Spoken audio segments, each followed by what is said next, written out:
I was born and raised on a farm in Adams County, Indiana, just north of Bern, Indiana, and lived on the farm until I graduated from high school and came to Huntington College at that time, and graduated from Adams Central High School in Monroe, and came here to prepare for ministry in whatever way the Lord had for me to do, and didn't know exactly at that time whether it would be local church or just what area it would be. Paul was a graduate student in seminary here at Huntington College at that time, when my husband and I were sophomore and freshman. And so Paul was on the student senate and very involved on campus and very friendly, and we never got well acquainted, but passed often and spoke to each other, and that's how I first knew about Paul. I got to know Paul Hirschy in the summer of 1978 when we both began working at the United Brethren National Office.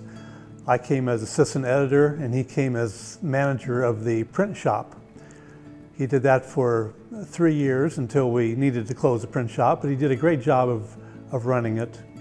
Most everyone who talked to me thought I was making a mistake, that I should not have left the pastoral ministry to come to the headquarters to manage the printing operation at the headquarters. And but I sensed that's what I was supposed to do, and so we moved here, and after a year and a half of working in the print shop at the United Brethren Church headquarters, I recommended to the board that we close it because we didn't have near enough printing to justify upgrading all the equipment, and the equipment was old, and there was just no justification for spending all kind of money for new equipment when we were not printing that much material. So that the board approved that, and the General Conference in 1981 adopted that recommendation, and so I assumed at that point that I would be going back, if this all passed, going back into a pastorate somewhere.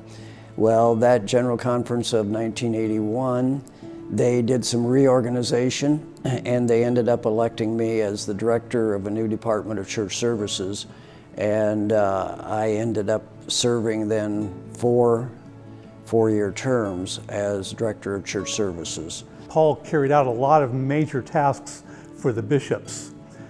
For instance, when we started a denominational convention in 1988, we'd never done anything on that scale before, of like 900 people, but Paul was given that task and he pulled it off tremendously. It was the first of some big denominational conventions that we did.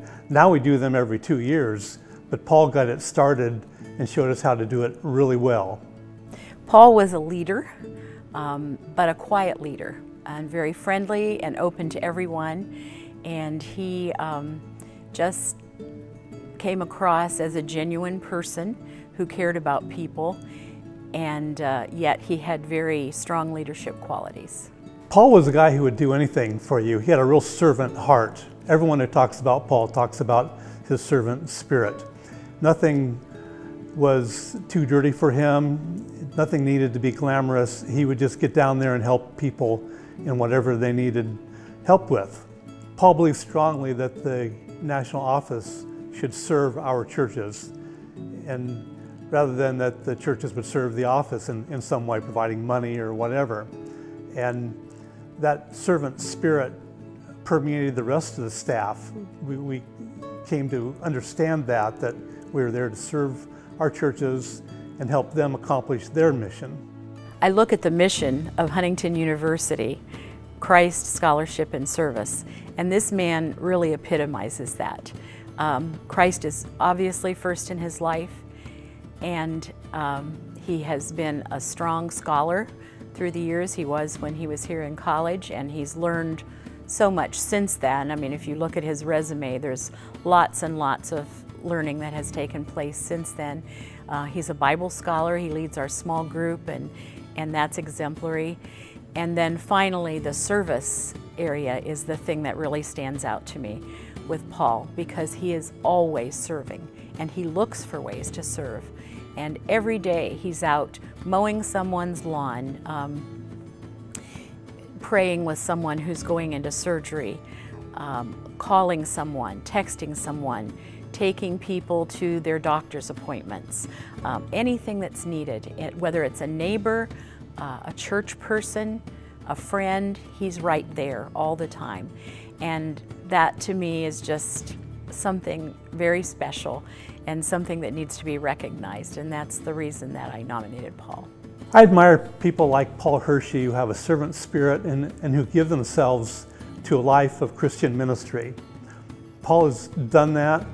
He came up through United Brethren Church, he attended our college, went into the ministry, served well in the pastorate, and with each job he was given, whether at the print shop, directing the Department of Church Services, then as bishop, then roles at the College Park Church, everything he has moved on to, he has done well, with integrity, and with a true servant spirit. Well, I have been certainly blessed by being a part of the Huntington University family and community. My education here was, I feel, very appropriate for the work I was preparing for, and it helped me just develop an attitude of service for the church. And as a pastor, my bent is more on pastoral care probably than up on the educational side, because different pastors have different emphasis, and mine certainly was more on the serving the side of ministry of pastoral care, and that's why I'm loving what I'm doing now as part-time pastoral care, is because that's really what I want to do, is help people, encourage people, and Huntington certainly helped prepare me for that. And so I'd like to just say thank you to the Huntington University family and nation, and the current Dr. Emberton and staff and faculty. Thank you for the work you're doing. I'm very proud to say I'm an alum of Huntington University, and I share that with a lot of people I get an opportunity. Thank you.